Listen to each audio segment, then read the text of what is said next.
Павел Иванович, здравствуйте. Я хотел бы узнать ваше мнение по поводу встречи Владимира Владимировича с Бадрой Зурабович 9 мая. Ну, это для нас как бы большая гордость, что мы имеем возможность присутствовать на 80-летии в Москве. Наш президент там присутствует. Это большая благодарность Владимиру Владимировичу Путину, что он пригласил Бадру Зурабовича, нашего президента. Я считаю, что присутствие в таком знаменательном событии, где присутствует около 27 руководителей крупнейших государств мира, для нашей маленькой страны присутствие – это очень значительное событие для нашего народа. И я думаю, что мы очень, все наше население ценит это и благодарно руководству Российской Федерации. Думаю, что это гордо для нас, и вы знаете, что там около 55 тысяч граждан наших воевал, каждый третий практически погиб. Мы еще очень гордимся, что вот на душу населения героев Советского Союза, например, мы занимаем второе место. Первое — осетины на душу населения героев Советского Союза, а мы как бы вот второе. Это тоже как бы говорит о том, как наш народ сражался за свою родину, за советскую родину. И многое значит для нас это событие. И мы очень благодарны, что после этого события еще Владимир Владимирович пригласил и имел встречу с Бадрой Зурабовичем. Это, я считаю, что очень большое событие для нас, что руководитель такой великой страны, если я думаю, что не льщу, как бы, я думаю, что это номер один из всех руководителей на сегодняшний день мира, принимает нашего президента с большой заботой и принимает при этом, чтобы обсудить вопросы, которые для нас важны, для нашей маленькой страны, для наших сограждан. Ну, знаете, это большая забота и большое понимание. Мы это все ценим, и я думаю, что нет гражданина страны, который это не оценил бы. Дело в том, что мы, честно говоря, эту заботу ощущаем после того, как Владимир Владимирович стал президентом. Вот. С того времени этот человек, как бы скажем, держит отношения Абхазии и России под контролем. Он, я думаю, один из тех руководителей Российской Федерации, который понял сущность нашего народа, нашей маленькой страны, к чему мы стремимся и так далее. И мы все время ощущаем эту заботу. Этот человек, вы знаете, такие моменты я хорошо помню, даже 2008 год, когда он приезжал, 2009, извиняюсь, после признания, еще после этого и в 2011 году приезжал. И когда, к сожалению, умер наш президент, он приехал. Это, знаете, это человеческий такой момент, и это все отмечают. Этот человек, несмотря на свою высокую должность, несмотря на то, что он возглавляет одну из первых стран мира, как бы с пониманием и теплом относится к такой маленькой стране. Кстати, это проявление, и может быть это должно быть таким примером для других как бы крупных стран, как бы и свое отношение к таким небольшим маленьким странам, как мы. Я не думаю, что какие-то маленькие страны типа нас в мире имеют такую заботу от руководителей, скажем, таких глобальных, как бы формирующих мировой порядок стран. А мы, нам так повезло, мы имеем такую вот роскошь, скажем. Ну, если кто-то не понимает, это, знаете, не все люди как бы радуются чужим успехам. Вот, умение радоваться чужим успехам удел немногих. Вот я думаю, что те, которые болеют за Абхазию, я думаю, что гордятся и радуются тем, что происходит. Потому что такая честь, оказанная нашему народу, нашему государству, пребывать в таком месте с самыми крупными странами мира, это, думаю, достижение. Но мы, как люди, которые прошли эту войну, для нас ужасно, где погибло 3% населения, для нас это важно очень. Вот сохранение мира, сохранение и так далее. Я уже не говорю о том, что вот сегодня, как бы вы видите, был открыт аэропорт. Значит, ну вот в течение 30 лет подобных таких знаковых вещей не было. Это большое достижение, это открытие отдельного можно сказать, окна для тех, которые хотели бы прибыть в Абхазию не только из России, но даже из других стран, потому что сейчас закончится специальная операция военная, как бы, которая идет на Украине, и Россия это огромный хаб такой, через который летают почти весь мир, как бы. И наверняка какие-то туристы там или наши соотечественники, которые живут в других странах, доступность Абхазии уже становится совершенно другой. Это многие, мне кажется, не совсем понимают это, что произошло. Мы это поймем чуть-чуть позже. Не говоря уже о том, что мы открываем отдельное туристическое окно. Главное это то, что на сегодняшний день у нас есть договор с Российской Федерацией, и значит, мы совместно охраняем границу, фактически мы находимся под крупной опекой, значит, со стороны кого бы то ни было наших врагов, я иначе так и по-другому не называю, что нас так оберегают. Знаете, очень много стран в мире, которые хотели бы иметь с Россией, если вы заметили, многие страны пытаются заключить соглашение, чтобы иметь военный союз, чтобы оказаться как бы вот под таким вот крылом. Нам повезло. И ментально это очень важно, потому что вот руководитель российского государства, он все-таки у этого человека, на мой взгляд, он, прошу извинить, в отличие от многих, значит, человек, который держит слово. Не так, что сегодня одно сказал, завтра другое сказал. При всем уважении, сейчас я не хочу акцентировать и давать оценку руководителям других стран, это не мое дело. Но я рассуждаю так, как обычный человек, который видит, который сегодня утром одно скажет, в обед другое, а вечером другое. Это человек слова, и для нас это очень важно.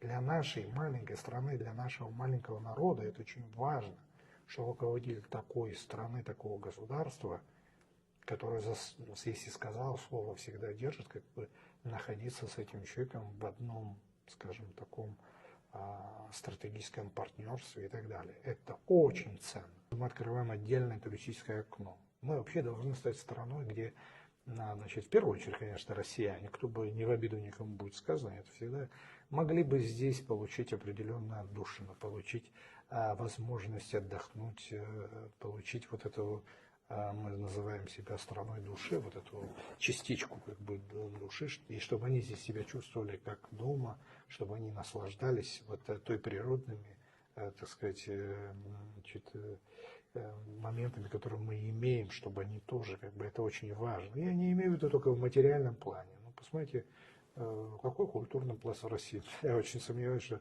я немало поездил где-то в странах, где вот такие театры, как в России, культурные центры. Это же вот такое нематериальное, но которое невозможно получить нигде в мире. Мы соприкасаемся с этим, мы имеем возможность получить. Это очень дорого стоит. Многие это не знают, к сожалению, потому что когда человек привыкает, ему кажется, что это обычно, естественно, и так должно быть. Дай Бог, чтобы так было, я не против этого, но ценность от этого меньше не становится. Ну, для нас это колоссальнейший пласт, это культурные центры, это школьное образование. Посмотрите, сейчас мы получили огромное количество автотранспорта для того, чтобы дети в любых местах могли добираться в школу, получили интерактивные доски. То есть, ну, слушайте, это, я даже не знаю, как это благодарить. И это все вот за этим вот следит Владимир Владимирович Путин. Это я абсолютно знаю, потому что кто бы там ни был, ну, да, это такая забота, которую никак невозможно, ну, как вам сказать, словами передать благодарность. Вот наше население, наши люди, я частично и в деревне живу, и в городе, я вам хочу сказать, что наши люди очень, ну, может быть, не тот народ, который, знаете, вот там любит, как бы, как некоторые наши соседи, там, в засос целоваться, знаете, там все время изображать, а потом через некоторое время разворачиваться спиной и говорить гадости. Может быть, мы не говорим как бы много как бы таких слов благодарных, но поверьте, в душе каждый абхаз, каждый гражданин Абхазии, значит, кто бы это ни был, любой национальности, они эту заботу знают, ценят и так далее. И самое главное то, что нас оберегают, то, что нам помогает, что наша защита от наших врагов всегда есть рядом с такой страной, как бы для нас это очень важно. Согласен. Кстати, вот о защите я хотел подчеркнуть еще, что с точки здравоохранения, да, в начале этого года приехали Да, специалисты. да. Ну, я добавлю, вот упустил такой момент, связанный с здравоохранением. Посмотрите, мы сейчас получили, вот министр наш Эдуард Владимирович выступал, получили оборудование специальное, потом дали значит, соответствующую технику для того, чтобы везде можно было проехаться, проверить в селах и так далее, диагностику сделать. Ну, слушайте, это очень, ну, я вам скажу, даже в Советском Союзе таких вещей не было. А вот сегодня, тем более, уровень медицины очень высокий, и это очень большая благодарность. Мы сейчас, насколько я знаю, оборудование строится, по-моему, по огромной, как бы, детская поликлиника, детская больница. Ну, слушайте, это колоссальнейший взнос в наше здоровье. Самое ценное, что есть. То есть есть вещи, как бы это защита нашего народа, как бы нашей страны, здоровье, как бы это социальная помощь и прочие дела. Это я уже не говорю о реставрации наших театров, школ, дороги там, и так далее. Ну, об этом, как вам сказать, при этом нигде, если вы заметили, никаких на уровне как бы государственного управления, на уровне Владимира Путина, нигде вы не заметите какого-то, знаете, такого момента упрека, что вот мы вам помогаем. Нигде это, знаете, как бы, ну, это, в принципе, я понимаю, это настоящий, это такой вот русский характер, когда люди демонизированно относятся ко всему, относятся с дружбой, с пониманием и так далее.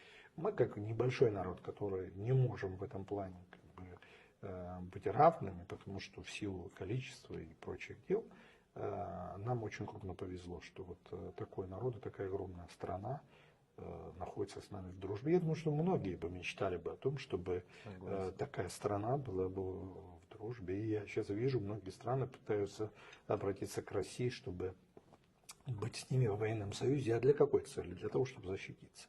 В это тяжелое время, в этот период, это дорого стоит. Мы внимательно следим за тем, что происходит в мире, как бы, ну, в частности, пытаюсь как-то следить. Но хочу сказать, что вот Советский Союз в свое время, он всегда был, ну, понятно, сейчас говорят о том, что это была якобы идеологическая борьба, значит, и поэтому, значит, все западные страны и так далее с Советским Союзом все время, извините, разбирались. А что такое Великая Отечественная? Тоже там вся Европа воевала против Советского Союза.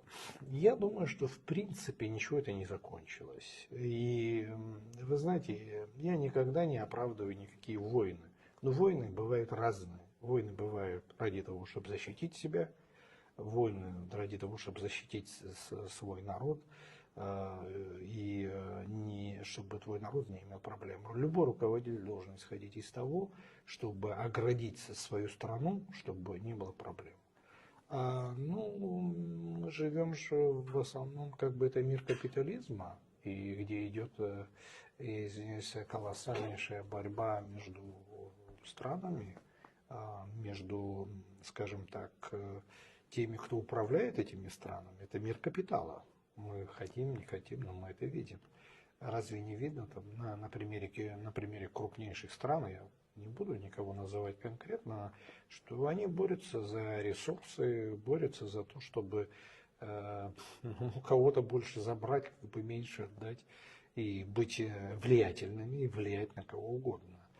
Стравливаются целые государства, стравливаются целые народы, и в итоге потом те, кто пожинает плоды от этих событий, как бы они находятся вне всяких этих дел. И даже стравливают, мы сейчас видим, стравливают один и тот же народ, можно сказать, между собой, и с этого получают выгоду. Потом откровенно торгуются этим, значит, результатами того, что бойня произошла, они пользуются, их интересуют ресурсы для того, чтобы, я извиняюсь, их народы жили лучше, чтобы их состояние было гораздо лучше. И в этом плане используется оружие, используется любая методика, любое, можно сказать, от колониализма, собственно говоря, по большому счету, как бы в формальном плане вышли, но по сути оно как бы осталось. В основном, вы же видите, когда речь заходит о том, что вы экономически начинаете процветать, как бы лучше, чем я. Но если я сильнее вас, то я с вами буду разбираться по-другому. А нам очень повезло, что именно такой человек оказался во главе этого государства, и который к нам отнесся с уважением к нашему народу, к нашему маленькому государству. Я мало знаю, по крайней мере, как бы стран с таким населением, с таким, скажем, состоянием, как мы, что какие-то крупные державы к ним относились так, как к нам относятся, с такой вот благодатью, можно сказать. Так что мы очень благодарны, мы это ценим. Хочу, конечно, максимально, чтобы огромное количество россиян, чтобы посещало Абхазию. Я хочу, чтобы у нас были очень теплые отношения со всеми регионами, чтобы люди дружили. Здесь у нас люди дружить умеют, русские люди умеют дружить, россияне, не только русские, но тоже умеют дружить, чтобы это было настолько плотно и настолько приятно, чтобы они здесь чувствовали себя хорошо. И нам, потому что мы получаем образование, мы получаем определенный культурный уровень именно в России. И тут стремятся к этому. Это очень важно.